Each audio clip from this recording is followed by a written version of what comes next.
Joining us to discuss this is Emmanuel Dupuy, President of the Institute for European Perspective and Security Studies. Hello, sir, and welcome to TVP World. Hello. So now, Macron's strategy to rally votes against the far right is a high-stakes gamble. If successful, of course, it could marginalize extremist voices. However, it also risks alienating moderate voters who feel that their concerns are not being addressed. So how effective do you think is President Macron's strategy of consolidating the anti-far right vote? Well, the strategy of Emmanuel Macron is not working at all.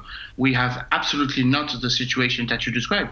In France, we have now three blocs. We have the National Rally and the Reconquête Party of Éric Zemmour, which is as strong as ever. It won 2% in the last week, 35% plus 5% of the votes for Éric Zemmour's party. That makes 40%. Then you have a second bloc, which was a bit of a surprise.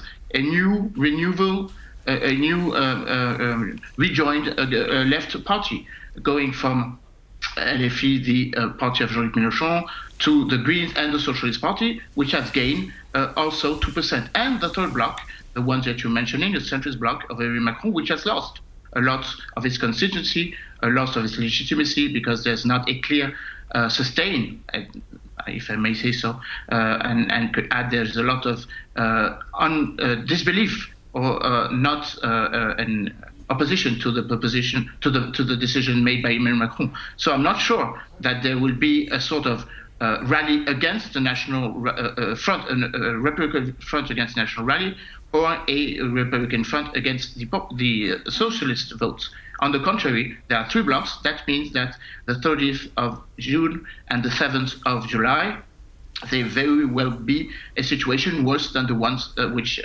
was prior to the decision to dissolve the National Assembly.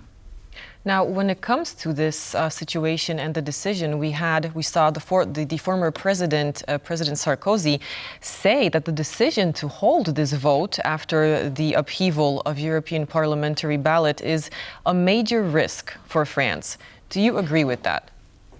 Yes, that's absolutely what not only Nicolas Sarkozy was saying, but the former Prime Minister Lionel Jospin as well, and almost all of the former Prime Ministers and the responsible in power. As I mentioned, the decision of Emmanuel Macron was not a coordinated decision. Even the members of his cabinet, even the Prime Minister was not aware of the decision of the French President.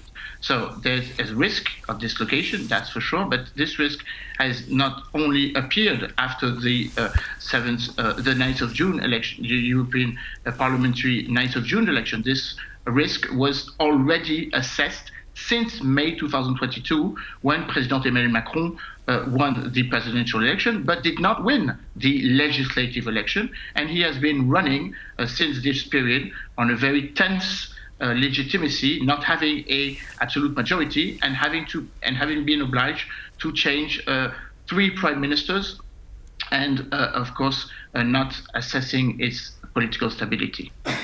Now, I would love to also address now the issue of the fact that now this campaign is quite short, as many claim that the president says that he's giving the voice to people, but now the French citizens will have to take very serious decisions in a very short amount of time. So the legislative elections campaign is going to last then 15 days, and some claim that it is not responsible. What would you say to that? Well, according to the Constitution, the President has the right to use that prerogative. The Constitution is very clear. It's the Article 14 of the French Constitution, who says that when you call for a vote, you have between 20 and 40 days, which is absolutely the case. We would have preferred 40 days. We have only 20 days. But the President made his decision in order to make sure that there would not be a stronger national rally momentum. The longer the campaign lasts, the longer the incapacity of its sustainers to defend its policy would have been stronger. So he decided to go as fast as possible in order to assess the fact that we must start over with a new political legitimacy, which, again, as I mentioned, will not be the case. He made a bet. I think everyone thinks, almost a lot of people are thinking he will be losing his bet. Now, concerning the short term of the campaign, it's not really a problem, as most of the candidates who have been elected in May 2022 will run again. It's not the problem of having a short time for the campaign. It's a problem of not having a very strong commitment to defend the policy of the president. As we are speaking, a lot of the candidates of the French Renaissance movement do not want to make a reference to the president. So he has been losing, not only, he may be losing his majority, a tense, very short majority, but he will be losing a lot of consensus inside his political camp. So now you mentioned the policy of the president, but now what are key issues and topics that are likely to dominate this short election campaign? Well, first of all, there's the problem of the pensions, which has not been totally defined. The president made it clear that he did not want to evolve on this question. There's a lot of concern for those who are witnessing a loss of pouvoir d'achat, a loss of wealth. There is the question, of course, of the agricultural crisis, which has not been solved yet to this point. It's not only a French crisis, it's a European crisis, but again, this was not very present in the European campaign.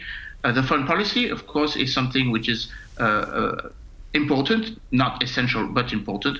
There's more and more fatigue against concerning the sustain to Ukraine, and obviously there is a lot of preoccupation about the policy that the president wants to put in place concerning the unity of the country. He has spoken to give more power, or to re-give more power to local elections, to give more power, more strength to decentralization. This was one of his promises, but this promise was in 2017. So he has waited more than 5 years, or more than 7 years, to bring that to a reality, and the voters will, I think, remember that.